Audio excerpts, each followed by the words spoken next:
አባቷ አቶ ተመስገን ከበደ ይባላል።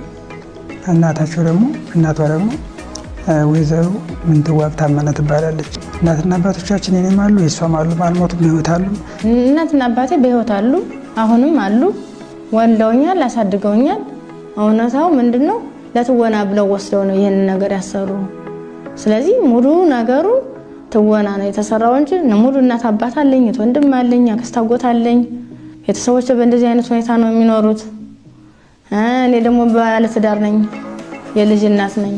አግብቼ ተድሬ ተኩዬ የወለድኩት ልጅ ነው እንጂ በእገታ ምክንያት የወለድኩት ልጅ አይደለም።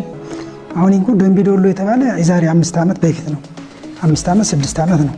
ልጁ ደግሞ ተደፍራ እንደወለደች 1 ዓመት ከ6 ወር ጫካ እንደቆየች ተደፍራ እንደወለደችው ነው። ልጁ ግን ስንት ዓመቱ ነው? 2 ዓመቱ ነው።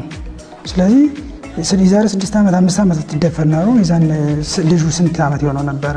5 ዓመት እና ከ4 ዓመት በላይ የሆነው ነበረ።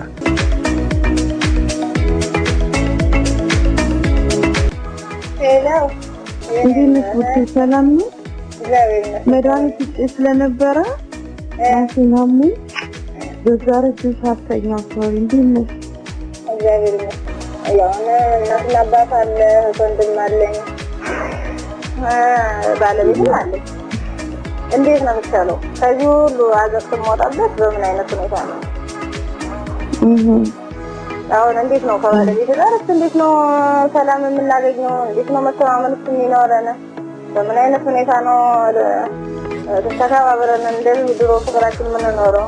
ለታምር አሁን እኔ እንደ እናቴ ስላየሁት ደነቂ ጭንቀቴን ሁሉን አጋሬ ስለሆንኩ ነው ይሄንን መስሩን የምንል እውነታውን ማለት ነው። ለባለቤቴ ግን ይሄን ሁሉ ታሪክ አላወራሁትም። ምክንያቱም እሱም ጋር ስለሆነ ነገ ወዲያ ምን እንደሚፈጠር ስለማለው ትክክለኛውን ማውራት አልፈለኩም። ልጅ ሀገር ነበር